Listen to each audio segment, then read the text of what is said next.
l'avortement, les corps des femmes restaient toujours quelque chose, une dette. Donc c'est pour ça que c'est super important pour nous, mais aussi pour toute l'Amérique latine, où l'avortement est toujours clandestin, sauf en Uruguay et Cuba. Et,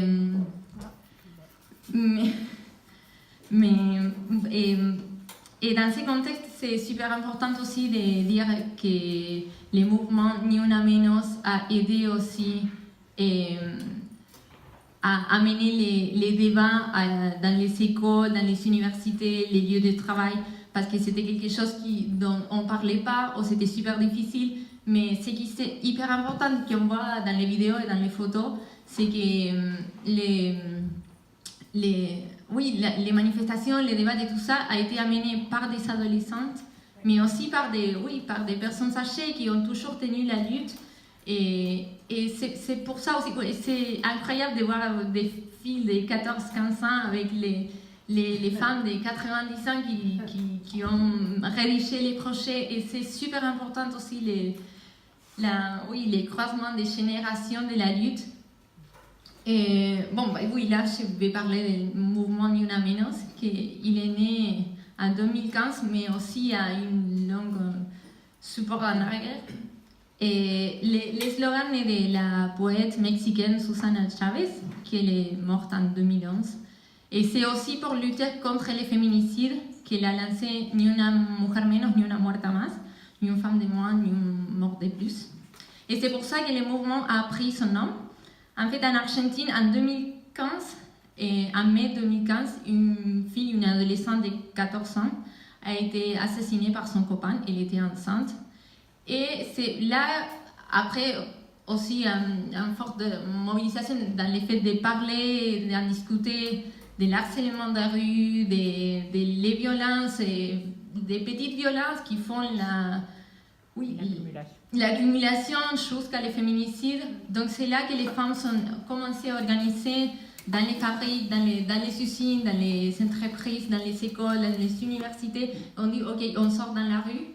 Et c'est là que les 3 juin 2015, on est sortis toutes dans la rue. C'était aussi une manifestation incroyable, énorme. On ne pouvait pas marcher, c'était incroyable. C'était aussi parce qu'on n'a pas organisé ça. C'était ok, on sort dans la rue et voilà.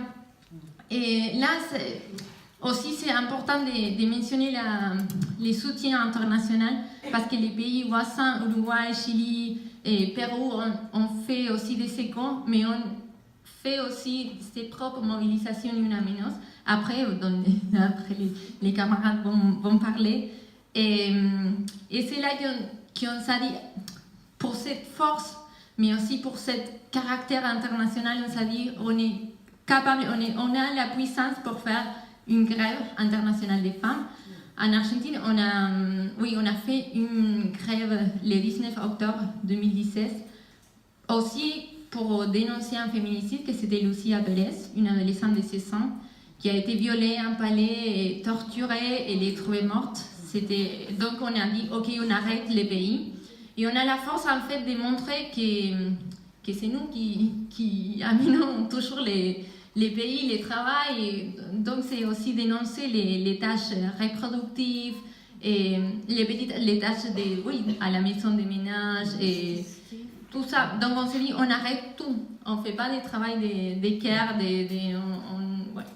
on ne se charge pas des enfants et on ne travaille pas. Et c'est là qu'on a lancé aussi la grève internationale des femmes en 2017 et 2018.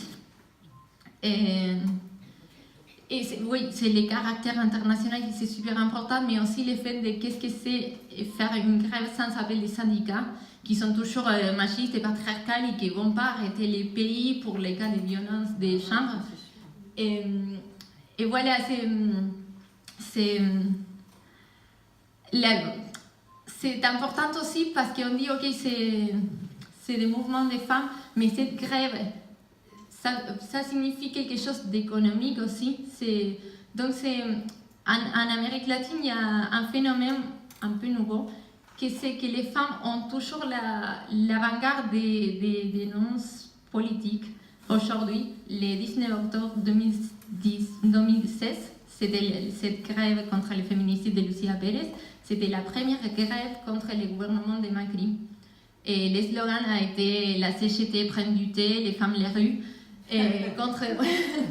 et ça a été reprise. Et aujourd'hui, le 3 juin 2018, donc ça a été l'anniversaire, le 3e anniversaire, la consigne principale, on dit toujours vivas nos queremos, vivas y libres nos queremos, nous nous voulons vivantes et libres. Mais on a ajouté et non endettés contre les pactes des gouvernements et les FMI. Donc voilà, je vous laisse la parole à mes camarades pour parler un peu de ce caractère internationaliste du mouvement